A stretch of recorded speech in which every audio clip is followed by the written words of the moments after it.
Taga saan si Carlos? Dito po sa Riyadh. Ay, OFW din. Ilang taong ka na dyan? 7 months. Oh, huwag kang mag-alala yung nararamdaman nung nauna sa'yo. Matik, mararamdaman mo. So, isa ka rin para sa mga naghihirap na mga kababae natin dyan sa ibang bansa. Hindi naman naghihirap. Okay lang naman. Malapit na. May boyfriend ka? Wala. Oh, deserve. Oh, deserve mo maging single. Alam mo kung bakit? Kung hindi ka single, siguro ngayon masakit ang ulo mo. 'Di ba? Malaki ang problema mo. Oo. Kaya deserve mo 'yan. Oo. Pero wag mo masyadong tagalan, ha? Delikado, baka umabot ka ng 45 years old, baka sabihin mo, ay, please naman no, utang na loob, anakan mo na ako. Ilang taon ka na? 33. Okay, tamo, malapit ka na mag-45. Ilan po anak mo? 3. Ay, may hilig din ito. Oo, kasal ka? Hiwalay po. Oo, hiwalay. Ah, kasal. So, hindi ka pwede maghanap. Hindi ba? Okay lang. Ibig sabihin, isa ka sa mga kababae nating mahilig sa vegetarian. Oo. Mahilig sa ampalaya, pipino, ganon.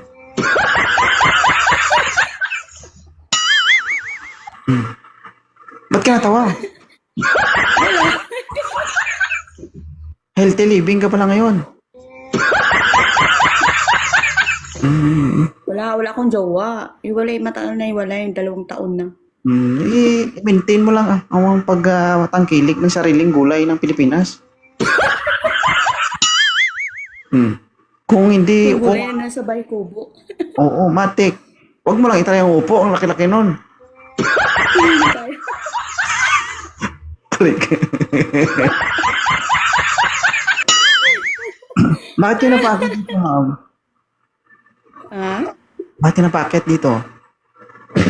Naaliw kasi ako sa kakapanood. Wala na naman akong kausap. Sabi ko, try ko nga dito. Baka,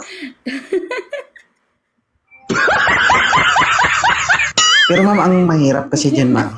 Si 2.0, hindi niya pinapayagang maghanap ang kasal. Kasi delikado, alam mo. naghanap. Hindi ako Oo. naghanap. So, gusto mo lang mabasa.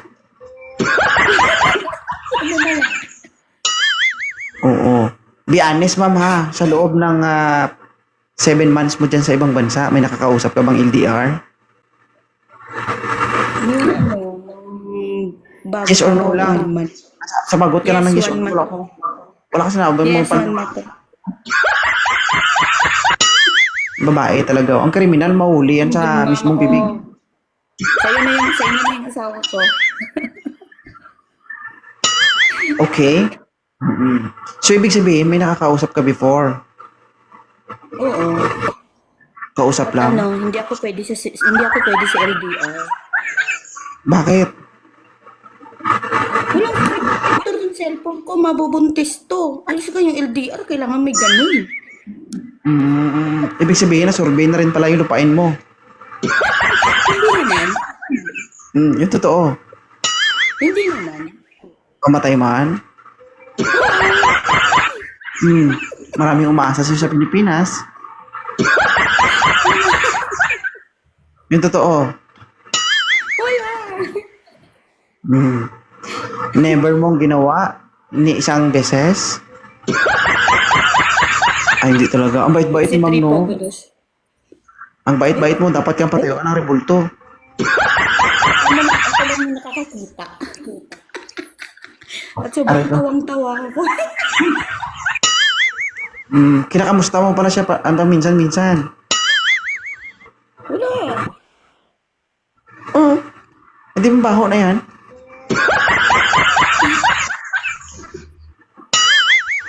Okay pa naman. Parang gusto niya manakal, guys, oh. Ganitong oras, wala ka ng trabaho? Wala. 7 ng pahinga ko eh. 7 ng gabi. So, ibig sabihin, TikTok na lang nagpapasaya sa'yo. Oo, nanonood ng TikTok, ng live, gano'n. Oo. God bless ka, mama. Galingan mo sa ibang bansa. Okay? Oh, thank Pag you. hindi kaya, pag hindi kaya, magmariang palad ka. Kompleto pa naman yung kamay ko. Oo. Kaya nga halatang halata, walang kuko. Alam mo kung ano ibig sabihin yan? Ano? Alam mo kung ano ibig sabihin? Oo. Ano? Simple lang, gamit. Kaya guys, yung mga kababayan nating mga OFW, pag umuwi ng Pilipinas, huwag kayong magtaka ha, kung pasmado sila. Oo, kahit bagong plansya pa yan. Oo, susunod pagkatapos. Siyempre, labs na.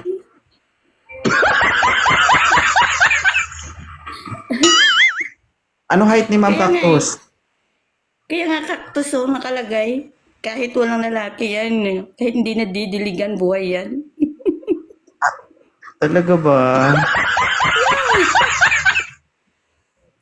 Pero wag masyadong palagi ha. Baka mamaya pag uwi mo ng Pilipinas, nakatabingi na yan.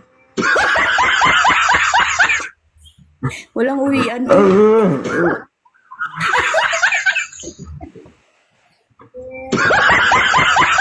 Pag nakahanap ka ng partner, baka magulat siya. Nakadisalign na. Hindi ako umasa. Ganun ba? Sige, ingat ka dyan sa ibang bansa ha. God bless. Hanap ka Thank lang you, ng sa paraan para maging masaya. Nag-enjoy ako dito. Welcome. Sige. Wala. Thank you. Bye-bye.